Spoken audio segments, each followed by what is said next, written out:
This is Chapter 1, called My Street, read by Bruce Springsteen, Born to Run. I am 10 years old, and I know every crack, bone, and crevice in the crumbling sidewalk running up and down Randolph Street. My street. Here, on passing afternoons, I am Hannibal crossing the Alps, the eyes locked in vicious mountain combat, and countless cowboy heroes traversing the rocky trails of the Sierra Nevada. With my belly to the stone, alongside the tiny anthill pop up volcanically, dirt and concrete meet, the world sprawls on into infinity, or at least to Peter McDermott's house on the corner of Lincoln and Randolph, one block up. On these streets, I climbed upon piles of dirty snow, swept high by midnight plows. I've been rolled in my baby carriage, learned to walk, been taught by my grandfather to ride a bike. I learned the depth and comfort of real friendship on my early sexual stirrings, and on the evenings before air conditioning, watch the porches fill up with neighbors seeking conversation and respite from the summer heat. Here, an epic gutter ball slammed the first of 100 pinky rubber balls to my sidewalk's finely shaped curve. Ah, that curve, I remember it well. I followed my handsome, raggedly elegant grandfather, caught her precariously around the block, his arm paralyzed against his chest, getting his exercise. I remember one time he was just eating his Cheerios, and in our front yard, only feet from our porch, stands the greatest tree in town, Copper Beech. The province over our home is such that one bolt of well-placed lightning, we'd all be dead as snails, crushed beneath God's little finger. On nights when thunder rolls, lightning turns our family bedroom cobalt blue. I watch its arm move and come to life in the wind in white flashes as I lie awake worrying about my friend, the monster outside. The screen door slams, Mary's dress waves, like a villain she dances across the porch as the radio plays. Oh, where was I? Lost my spot. That's right. On Sunday days, its roots are a fort for my soldiers, a corral for my horses, my second home. Yeah, that's right. I hold the honor of being the first on our block to climb into its upper branches. Here I find my escape from all below. I wander for hours amongst its branches, the sound of my buddies' muted voices drifting up from the sidewalk, a sidewalk that I know every crack of. They try to track my progress.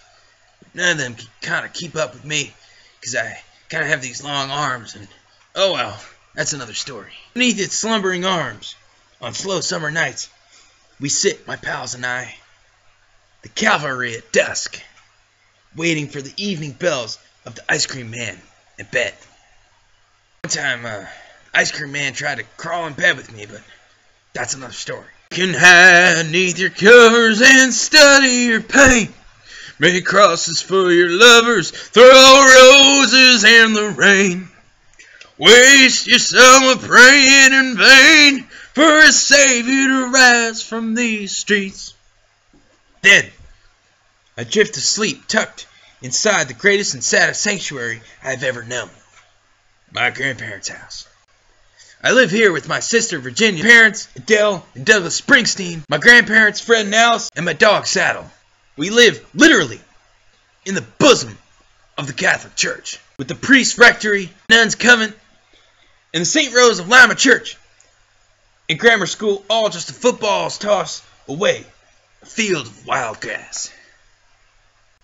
Though he towers above us, God is surrounded by man, crazy men to be exact. 3 or 4 houses of old school Irish, Nicholas and O'Hagan's, Farrells, across the street, one lonely outpost of Italians, peppered my upbringing with garlic and oregano and black pepper. Margaret and my cousin Frank are championship jitterbug dancers, winning contests and trophies up and down the Jersey Shore. Well, now I know here all that's understood. Oh, go beneath and gals and go beneath this dirty hood. We have the chance to make it good somehow. Hey, what else can we do now? We live here beneath the lingering eyes of my father's older sister, my Aunt Virginia, dead at 5, killed by a truck while riding her tricycle past the corner gas station. Her portrait hovers, breathing a ghostly air into the room and shining her ill-fated destiny over our family gatherings. Hers is a sepia-toned formal portrait of a little girl in an old-fashioned child's white linen dress. Her seemingly benign gaze, in the light of events now communicates, "Watch out! The world is a dangerous and unforgiving place that will knock your ass off your tricycle, and only these poor, misguided, and unfortunate souls will miss you." Her mother, my grandma, heard that message loud and clear. She spent 2 years in bed after her daughter's death, and sent my father, neglected with rickets, off to the outskirts of town to live with other relatives while she recovered. Roll down the window and let the wind blow back your hair. Well, the night's busted open, these 2 lanes will take us anywhere. Climbing back heavens, waiting down on the tracks. Time passed. My father quit school at 16, working as a floor boy in the Corsini rug mill, a clanging factory of looms and deafening machinery that stretched across both sides of Center Street in a part of town called Texas. 18, he went to war, sailing on the Queen Mary out of New York City. He served as a truck driver at the Battle of the Bulge, saw what little of the world he was going to see, and returned home. He played pool very well for money. He met and fell in love with my mother, promising that if she'd marry him, he'd get a real job. That was a red flag for my mama.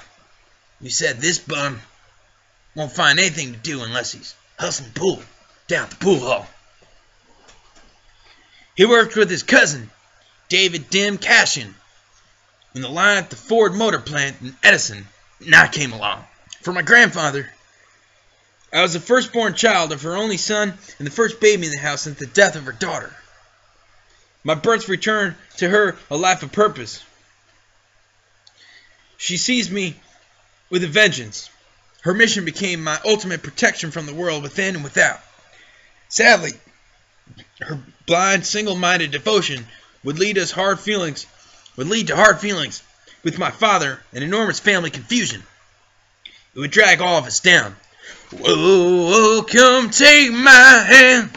We're riding out tonight to a case of promised land. Oh, Thunder Road, set tight.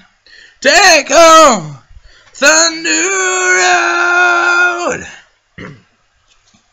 When it rains, the moisture in the humid air blankets our town with the smell of damp coffee grounds wafting in from the Nescafe factory at the town's eastern edge. I don't like coffee, but I like that smell. It's comforting. It unites the town in a common sensory experience. It's good industry, like the roaring rug mill that fills our ears, brings work and signals our town's vitality. There is a place here. You can hear it, smell it. Yeah, where people make lives, suffer pain, enjoy small pleasures, play baseball, die, make love, have kids, drink themselves drunk on spring nights, and do their best to hold off the demons that seek to destroy us, our homes, our families, our town. We ghost in the house if I want to go set away.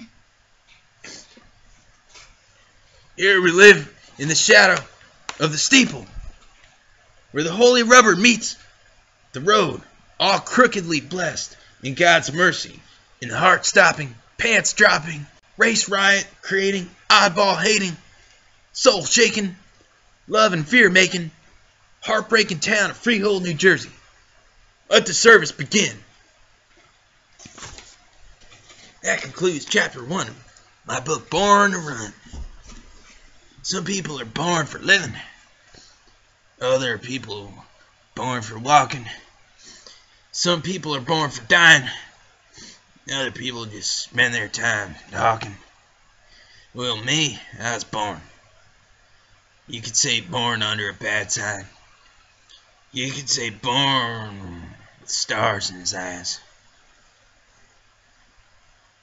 My mom and dad didn't even know I was coming.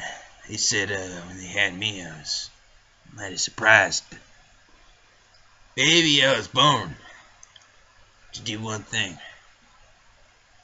I was born to run. And that's why they call me the boss.